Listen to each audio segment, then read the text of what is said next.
Welcome to the Landscaping Podcast. My name is Joel Barnett and I'm your host. And in today's episode, I'm talking with Steph Walton from Studio S Design & Co. Steph runs a landscape design company based in Adelaide, and she's only been going for 12 months, but I wanted to get her on because she's a great example of how you can market your business when you don't have finished projects to be showing. And she's also a great example of getting systems and processes in place, even though she's got no employees yet. But you're better off having them in place before you put employees on rather than chasing your tail. So there's a lot of things that she's doing early in her business that is a great thing that all businesses should be doing. So it was good to get her on to share those examples. And one of those examples is the fact that she uses a virtual assistant to do her social media, and her social media is looking amazing. So even though when you're early in the business, you might have more time to do that, it's a good idea to get someone who knows what they're doing so you get more value out of it and more reach rather than just sort of filling in time and playing around with it. So there's a lot to take away from this chat with Steph. So hopefully you enjoy this chat with Steph Walton. Steph, thank you very much for joining us on the Landscaping Podcast. My first question for you is, how did you start in the industry? Thank you for having me, Joel. I started in the industry about 6 years ago, came on board as part of a design and construction company, and was part of that for the last 5 years, and then went out on my own under Studio S Design & Co. over the last 12 months. So bit of a background in construction as well as now solely just design. Now that's one of the questions I was going to ask eventually is, what is Studio S? Like, what's the S?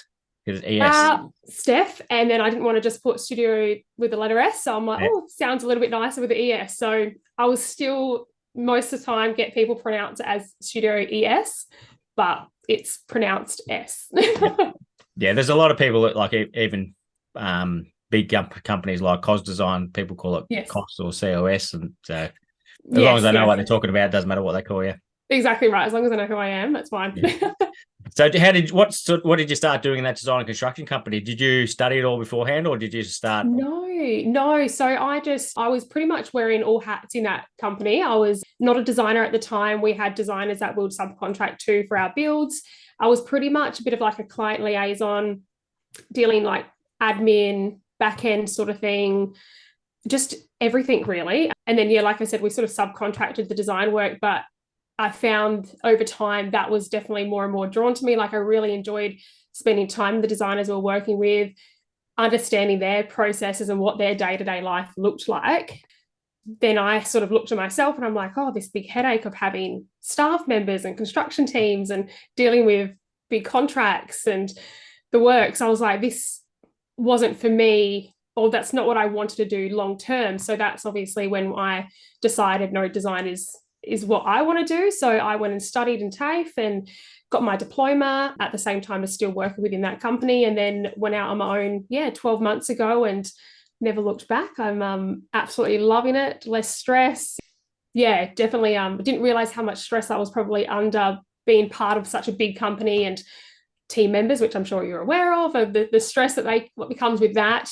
And now it's just me and myself, and obviously my contracts and clients that I work with and other contacts and builders, but just myself under Studio S is much more enjoyable. So. Yeah, it's funny. Yeah, it's an interesting point saying you don't realize how much stress you're under until you're out of that. I reckon there'll be a lot of people who find themselves in that situation at times. Oh, definitely. It was just day to day was just pumping out and time was going so fast. And I thought at the time, yep, I love this. This is definitely what I want to be doing. And then obviously went down the design path and just found out how much more this was my calling. And now working for myself, I'm like, oh, this is ideal. Like, I love it. I can sort of have a great work-life balance. I'm not working 14, 15 hours a day, 6-7 days a week sometimes, just because things need to be done. It's like my Monday to Friday now. Yes, the odd occasion on a Sunday night, I might reply to some emails because I want to, but that's at my own accord. I've sort of structured my business that my clients respect my hours that I work, and I don't have to do those other extra hours that I don't need to be doing now. So yeah, it's interesting because a lot of people will be working the opposite to what you've done. They'll work the Monday to Friday 9 to 5, and then when they start for themselves, they'll work the 14 to 16-hour days. But you've gone the opposite.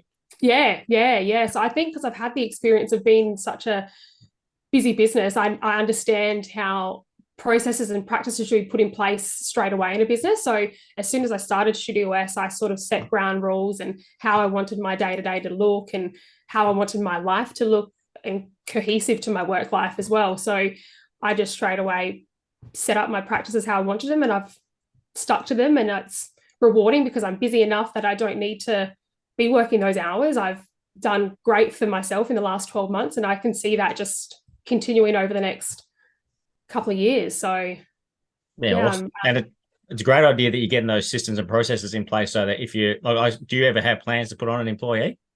I do, yeah. So my sort of goal in the next sort of 12 months would ideally be to get a studio. So right now I'm working from a home office, which is good, but I definitely do like the setup. Like I get out the door and I get ready for work and I'm out the door and I sort of shut off from home. I get a bit distracted here, and so it would be nice to, in 12 months to get a studio and then potentially bring on a designer, whether that be full-time or part-time. But I think ideally what I'm trying to do is create more of a brand than just myself as a sole designer in the future. So yes, a staff member of some sort in the near future would be ideal. Yes. Yep. Yeah. So if you've got those systems and processes in place already, that's going to make it easy for onboarding them. They'll know exactly what their role is and how you want everything done. So it's exactly good to right. do that from the start. Yeah. So hopefully it would be a smooth process, and hopefully I find someone that reflects what I wanted, like what I want my business to present, and obviously the style of design that I have, and hopefully it would just be a smooth transition to expand. So yeah, and because the more you build your brand and show your style, then that'll attract people who they also like that style, who would want to work for you, hopefully. Yeah, and hope so. Like I've had a couple of like uni students reach out to see if they can even do some like part-time, like just experience work, just to see what I do and how they could potentially, like, I'm not too sure if what they want to be doing after their study, if it was starting their own business or whatnot. I'm definitely not in a point to take them on right now, but it is good that I'm getting those leads already and people are recognizing my work and my business as a brand and wanting to have an opportunity to work with me, which is really reassuring and great that I'm portraying myself that way. So was there ever any thought of doing design for the company you're working for once you're finished? No, I think I was quite set on being my own boss and working for myself. I think, I definitely dabbled when I worked with the previous company in design. It was more so, those clients that would come on and they didn't want to pay for a design, but they wanted a design. Like I definitely took those opportunities like, oh, I'm happy to do a free service and a bit of a consultation and pen to paper for no charge, but allowing the construction team to build it. So that was sort of my work experience, was just taking any opportunity I could and just not getting paid for it. But it was a great opportunity for me. And again, presentation was nothing like I'm presenting now. It was sort of pen to paper or a little CAD sketch drawing or something. But I think that really just gained my knowledge and experience from the get-go, and now leading to where I am now. I was quite confident to step out on my own straight away. Yep. And with the designers that you were coming across working for the other company, did you, like, were there multiple ones, so you've picked bits and pieces and sort of made it your own? Yeah, I suppose 90% of the time in the other business, we were definitely engaging with another designer, and that they would obviously run with their own ideas from the start and they would build that, no worries. It was just sort of taking on those clients again that probably didn't have the budget to go through a full design and construction package. It was, they just wanted some ideas and the builders to build it, really. So I was just taking my own ideas, understanding the client's brief obviously from the start, and just sort of running with what I thought would work. And 9 times out of 10 it did, and they loved it and things would get built, and it was exciting to see those projects come to life. But I look back now years later and I'm like, oh wow, that's nothing compared to what I'm doing and presenting now. But I think it's just a good growing opportunity for me at the time. It was. So yeah, I just had a client message me asking if I could trim a hedge, and I hadn't spoken to her for 16 years. So it turned out it was the wrong number. She didn't mean to message me. but it made me go look back and look at her file to see when it was that we'd been there. And I had done a design. It was one of the first designs I did. Man, it was bad. It was all black and white because it was done on CAD as well. And it was nice plans, but just the presentation it looked like it's from the 80s. Presentation woeful. I started using this app originally called ArcSite, And I still actually use it today. Like if I'm on site and I just want to do some sketches and stuff, I'll do that. And I didn't realize at the time how to actually like, my lines were really heavy and my inputting of like images and stuff was so heavy. I didn't work out how to fade them to make it all look soft and blended. So I look back at some presentations that I did when I wasn't a designer. I'm like, oh my goodness, like how would anyone trust me to just be like, okay, I can understand what you're visualizing there and your representation, like run with it. I just have no idea, but that's just also you don't know what you don't know. So clients don't necessarily know that there could be something that looks a lot nicer than that, because even stuff that we do now, there's still people who do nicer stuff. So yeah, there's always someone who's doing something nicer, but you can always improve. Right. But I think, as long as the clients are coming to you for you and your style and you as the expert, then I'm sure they're happy with however it's presented to them at the time. So yeah. So how did you get the first job for yourself? Like, have you done do you do advertising or anything? I did. So I suppose I sort of had a bit of a transition period from the other company that I worked with leading into Studio S. It was about a 6-month sort of crossover where I started advertising Studio S. And I suppose at the time, the other business was quite adaptable with me. And if they got a lead for design, they were happy for me to approach that, hey, I've got this new business and this is who I am. Are you happy for me to design it? And they were quite fine with that because they sort of engaged with the builder because they wanted to work with them and were happy whoever they recommended to design it. So that's how I sort of got my first 1 or 2 leads. And then from there, it was just social media and Google advertising. And yes, it's just sort of gone from there. And so signages on site, hearing my name pop up with other suppliers and builders and stuff. So it's sort of just coming from left, right, and center right now, which is great. Yeah, it's good having it from multiple sources. So then if one breaks down, you've got other ones who are carrying it.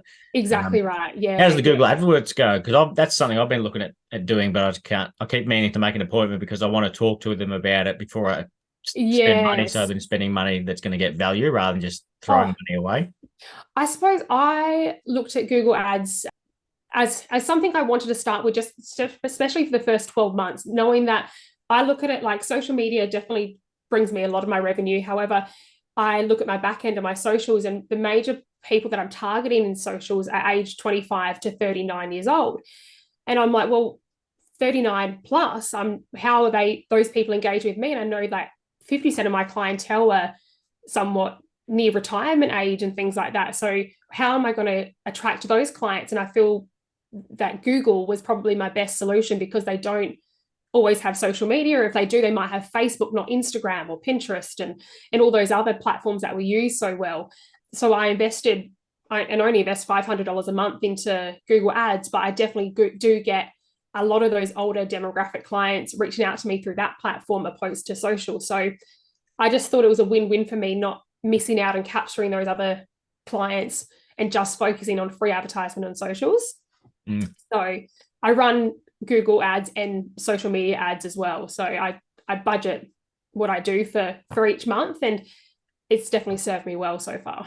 Yeah, awesome. Yeah, I love what you're doing on Instagram. So like I've been around a while, so I can see, I think I can see when a business is new, especially, and it's hard in design because you're designing projects and then it's going to take a couple of years before it looks any good for you to be able to post what the project looks like.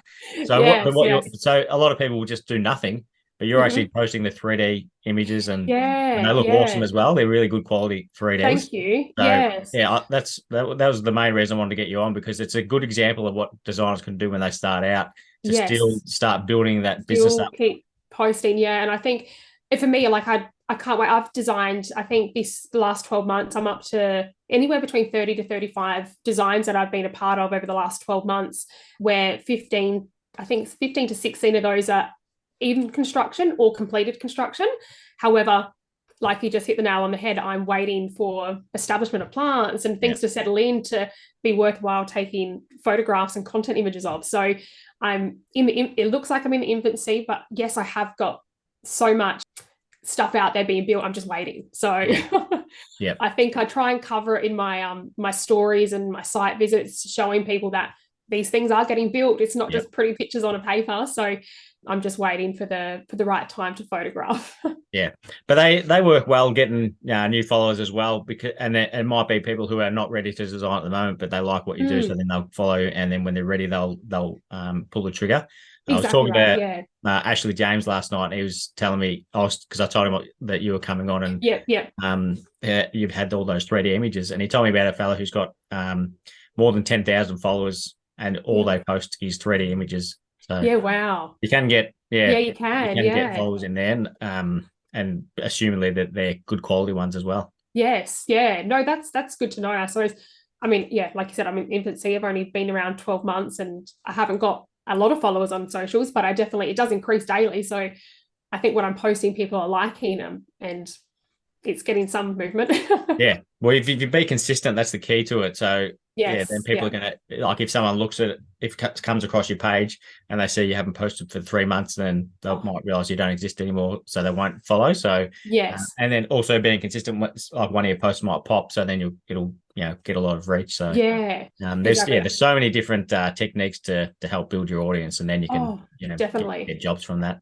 Yeah, and huge. I'm very big on obviously making sure that my business is structured how I want it to be. So another thing that I implemented straight away is I've got a virtual assistant. So I've got a team that are located in Queensland just a husband and wife duo that are absolutely amazing, and they just take care of all my social content. So I literally just pump them all the stuff that I do.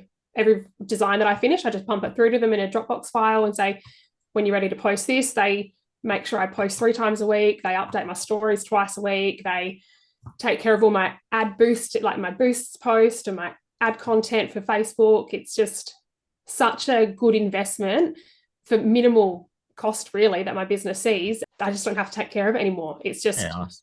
I just do the fun stuff on site, take the videos and stuff, talk to the camera, but they just make sure everything's posted. My hashtags are current and new, and it's, it was a godsend when I found them, because it's just, I would sit there for an hour thinking about what caption to write. I'm like, and what images to pick. I'm like, this is wasting my time. Like, I need to be focusing this time and energy into something else in my business. So why not just handball that to someone else?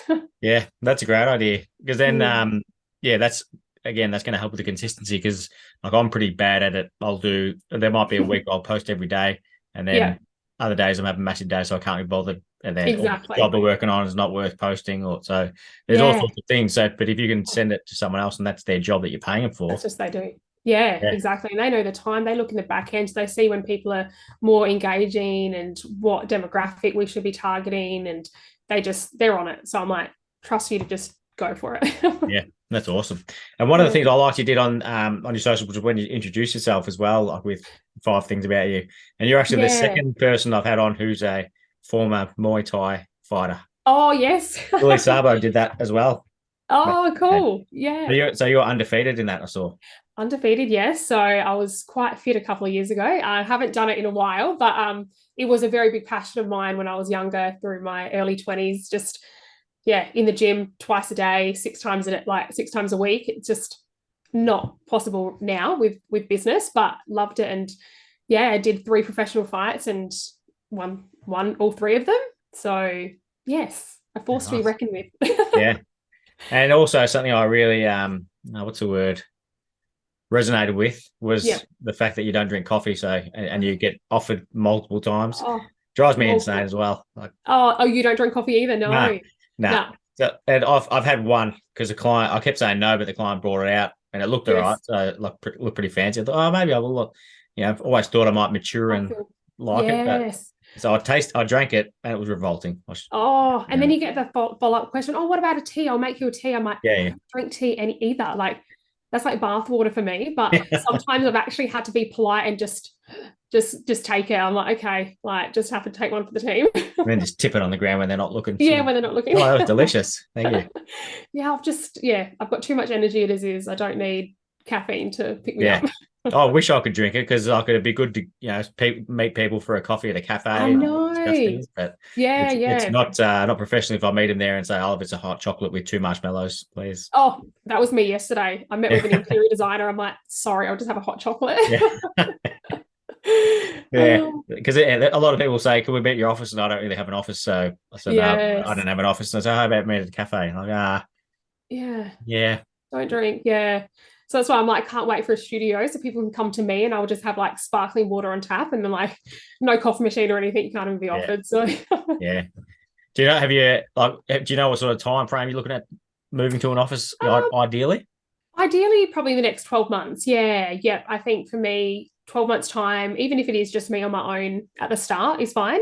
I just need to try and find a facility that's not small enough, but big enough for me to have sort of like a big meetings boardroom. And then obviously back end, I can have an office and potentially another one or two sort of pod areas where future staff can work. Yep. So How just did you looking for go the when you right space. How did you go when you started charging for your designs? Like, are you charging the same now as what you did when you started? No, definitely not. No. So that has definitely taken a really big turn over the last couple of months. So at the start, wasn't charging for initial consultation. And my partner would be like, what are you doing? Like your time is valuable. Like time is money. Like you need to be charging for your initial consults. And I just thought, oh, let me just build up my brand first. Like I definitely just let me get my name out there and I'll do free consultations and free quotes and stuff. It's quick smart. I changed that and I was like, no, I now charge $250 for a consult, which I think is quite reasonable for one, my time and my travel. Like 1 hour consultation can really take up 4 hours of your day by the time you travel there, meet the client, go overtime, come back. It's just and then settle back into design mode. It's Yep. half your day gone. So yeah, now I charge $250 an hour, and I explain that at my initial phone call with my clients, and I never have ever had anyone come back and question it. So I was like, why haven't I been doing this from the start? So yeah, I think that's massive in business, just to really understand how much you are worth and don't undersell yourself really. So I think it really puts a mark on the client to understand your value straight away, and that if they're going to invest in that initial consultation, then 9 times out of 10 they're going to keep going through with that once you've done your proposal to them as well. Yeah, exactly. It's the same with charging for a quote. If a client's going to pay for a quote for landscaping, Yeah, you're already one step ahead exactly because right. it means they're probably going to go with you anyway. And Yeah, if you're looking to get in the high end type of market, which most people who are paying for a design are in that area of the market. yeah, yeah. If you're too cheap or not charging for a consultation, they might think that you're too cheap, so you're Oh, not going to come up exactly with right.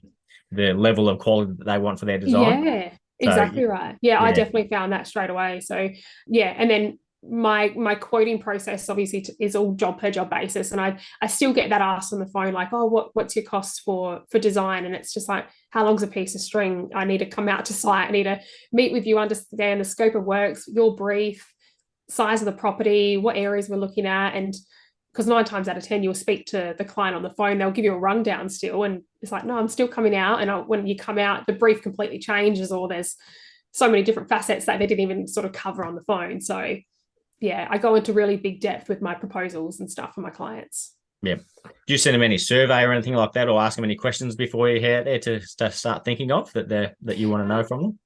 It depends. It depends like what their circumstances are. If it's a new build, like obviously I'll definitely get them to send through their site plans and everything prior to our initial consult, just to get my head around it and understand the block. If it's a renovation project, existing dwelling, then I'll just do a sort of like Google Maps, have a look around, realestate.com, have a look at the interior and stuff. And then from there, majority of the questions would be asked out on site at that initial consultation. Yeah. How did you go about getting builders? Like, do you recommend builders to build your gardens, or did you just get the Yeah. clients to say go with who you want? Normally, I definitely recommend. So I try and keep everything in house because obviously I want to see my work come to life and I want to be a part of that as much as I can. So ideally, I do give my clients leads to builders that I work with. I would like to introduce them within the design process. I don't like to leave it to the last minute to give my clients the opportunity to go get 3 quotes from other people. It's more so I'll keep my builders involved with the process throughout, like as soon as I can possibly, just so my clients are familiar with them, and in their mind they already know that, okay, this is the builder I'm working with, and Steph's tailoring my design to suit them and how they build, and that it's all going to work cohesively together, and Steph can sort of be part of that project management phase throughout the build. So yeah, I definitely recommend a couple of other landscapers and builders that I work with. And do you charge for project management, and do you like sort of manage each job, or do you just No, incorporate that so into your initial price? that's something I'm working on at the moment. Like I don't project manage the job as such during construction. I think because I'm so like I have really good contacts with my builders, and I trust them wholeheartedly as to the service they can give my clients. They are technically the project manager, and they obviously have a charge and a fee to project manage that job. So I'm more so just that familiar face on site. If the builder needs me because they've run into an issue, they need to change something slightly to design, give me a call. Yes, I can come out there within the next day or so, or I can be there today. Same with the client. If you have run into an issue or you're unsure if the builder's doing something on site, give me a call, I'll be there. That's technically at no charge. I think I sort of allow enough in my design costs that can cover me for a couple of site visits throughout the build of the job. Yeah. And what program are you using for your designs? So I do everything in CAD, SketchUp, and then Lumion for rendering. So do you do renderings yourself? I do some. So I do pretty much 50-50. So if I find myself too busy in times, I will sub out overseas to a guy that I have a great relationship with. So he would do some of my mock-ups. I definitely do all my CAD plans and stuff myself, and then he'll just render them for me. But if I'm not too busy, I'll take on as much as I can, really. Yeah, we use Hannah Digital Design for ours, and it like to do your own, you need to have an insane computer and sort of dedicated as well, because we'll sort of go back and forth tweaking it, and then he'll say it, and when it's ready, then he'll do the fly through, and he'll send me a message saying, "Yeah, we're just doing the fly through now. It'll be ready in 8 hours." So that's just sort ridiculous, of sitting there, and it's just running. Yeah. So, the fly through videos take the longest. So yeah, I mean, at the start, I definitely did everything in house, and then I quickly realized that I just can't for the amount of work that was coming my way and that I wanted to say yes to and take on. I just needed to resource out, and I don't think it's a bad thing. I think it's very smart in business to sort of delegate as much as you can. If you don't have internal staff, then obviously subcontractors as much as you can. You're still getting the same, if not better, quality of end result than you would be doing it yourself. Yeah, yeah, and if they weren't the cost they were, most people wouldn't get them anyway. Because if you had to do them, and like yourself, the amount of time it takes in the programs, the computers, it's almost cheaper to build it rather than actually do the design. Yeah. So it's slowly moved to majority of it being subcontracted out. But if I did enjoy it, I probably enjoy the actual just on-site design better than I did the internal sitting behind a computer and building it. That's just, I'm not a tech sort of person. So yeah, the less time in the office, the better for me. Yeah. And something I saw also that you do, it appears you do really well, is building relationships with your clients. And that seems like it's an important part of your business. So is that something you learned from the previous place you're working at, or is that just something you've developed yourself?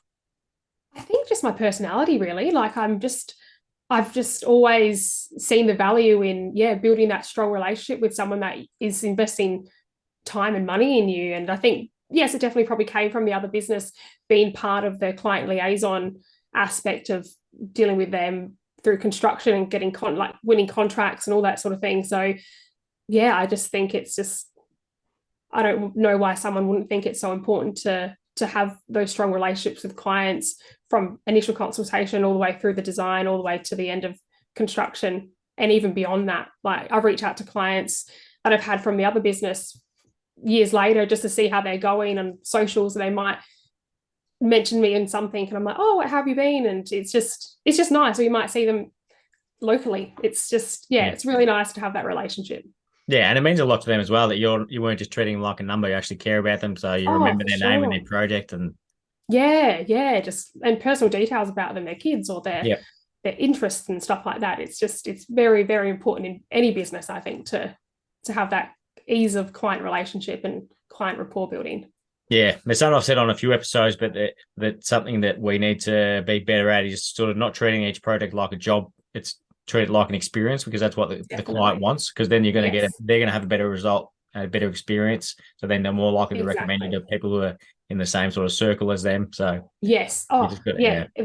And I mean, Adelaide's small as it is, so everyone knows everyone, and you sort of gain your little your niches. Like mine at the moment, the last sort of 6 months, everything in western suburbs, which everyone knows everyone. It's sort of like, oh, the cafe owner designed her place, so then the someone down the road or her client now used me, and it's just a small circle of people that just know who you are. So it's very important.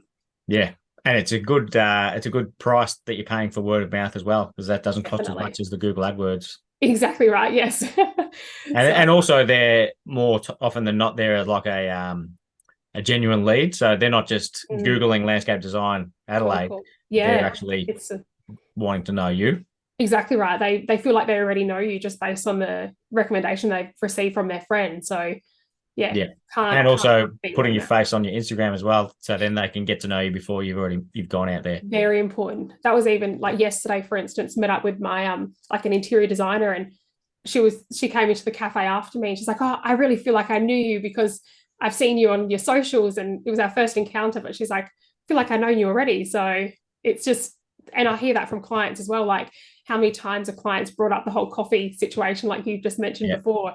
It's just like, oh, you just realize, okay, people do read these and are actually quite interested in it and like to see your face part of your business. It's not like they're buying a product from someone they don't know. So Yeah. And it's amazing how many people see certain things that you do. Like it's almost yeah, like more than the metrics show that see it. Like, because I've had yeah, people talk about certain things that I've done, and yeah, it happened a while ago. But you just realize they see things and then they yeah. remember it. And they say it and you're like, oh, I didn't even remember that. But yeah, Yeah, that's yeah, that's that's good that they've realized it and yeah, taken notice. So yeah. So, have you contacted any like interior designers or architects to try and get work through them to try and team up with them? yeah, yeah. So I mean, that was definitely part of the start of my business was okay, where am I going to source? Like I definitely wanted word of mouth and clients coming to me directly is always going to be the biggest sort of um, uh, where I get my workload from. However, I really wanted to gain relationships, especially with like high end builders here in Adelaide that can give me their flow on work of just because you know that they're always going to be guaranteed to be the higher end that you want to work for. So definitely had a lot of reaching out to builders and other architects and stuff, and have definitely won a lot of good relationships from that. So I work with a couple of high end builders now that they feed me their work constantly, which is great. Meeting new landscapers and trades as well was another big thing that I've been doing over the last couple of months. And then I suppose just interior designers and stuff. It's sort of like you try and collab as much as you can through any project. So that's gaining relationships with internals as well as externals is very important. Yeah, from architects to builders to interior designers, stylists. Like I just try and get to know everyone as much as I can, just in hope that it will, number one, they'll give you recommendations or you can then recommend them to be part of your project as a whole for those clients that need those services. So I think it's very important and very Yeah. big emphasis of what I try and do. Yeah. Yeah, it's such an awesome idea. And like the people who are using interior designers, they're going to be wanting to get a landscape design done if they're doing landscaping. Yeah, And we exactly. work for a builder, and there's like a team of us. So he uses all the same trades for everything, and he's got a landscape designer that he uses as well. And Yeah. it's so good working on the projects because everyone knows each other, everyone looks Yes. after each other and works together. So It's you get a great. good result on the project, and everything is just so smooth compared. And then Yes. compare it to other times when it's chopping and changing all the Oh, time, and yeah. everyone's And sort of ruthless, and it's a bad experience for yes. trades Yeah. and clients. So Exactly right. Yeah. So if you can try and keep it with your little core group as much as you yeah, can, it's always nice. It's always definitely nice to meet new people as well because they might bring something that you didn't realize that you needed in your business. So yeah, yeah. I always try and keep it open playing field for anyone that wants to sort of meet and potentially collaborate. So Yeah. And what do you do outside of work? what I have my two dogs. So my two dogs are my babies, my fur babies. What sort of Um, dogs are they? Groodles. All right. Groodle. So yeah, standard groodle. So they're like 29, 30 kilo, big boys, big fluffy boys. So they're my babies. And then got my partner, and we sort of just live life. We love camping. We just came back from Sri Lanka for 2.5 weeks. So try and holiday as much as we can. And yeah, just really enjoy life. Yeah, Very nice. adventurous. Yeah, that's good that you can do that and not just get bogged down with, having to get work done and having to get a project finished. Yeah. Yeah, no, definitely. Like I said, work-life balance is massive for me. And starting my business, I just made sure that was a top priority. So yeah, weekends are our weekends unless there's something dire that needs to be taken care of. It's weekends for friends and family, definitely. Yeah.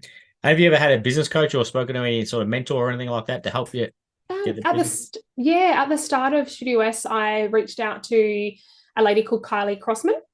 She was really good. She's the owner of Coco Collective, which is a furniture company, like an online furniture company, and she is amazing. She was just, we spoke for about 3 months, and she was just really good to help me understand my vision for Studio S and what my ideal goals were and what needed to be implemented straight away in my business to get me there. So she was a really big help in making sure that my work-life balance was there, my structures were there, and processes were in place.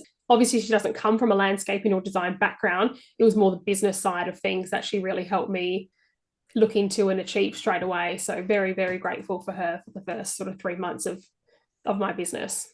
Yeah, it's good looking at outside industries as well because you can, see different ways Yeah, that people do things that might or might not relate to what you're doing. But if you definitely. just keep looking insular within the industry, you'll just be doing the same stuff other Oh, people are doing. exactly right. Yeah. So I found her very beneficial. Yeah. Just things that she would do from a sales perspective. Obviously, hers is a product base where mine's a service base, so slightly different. But I think still building an audience is the same principles either way, whether it's a service or a product. So she really helped me in that way.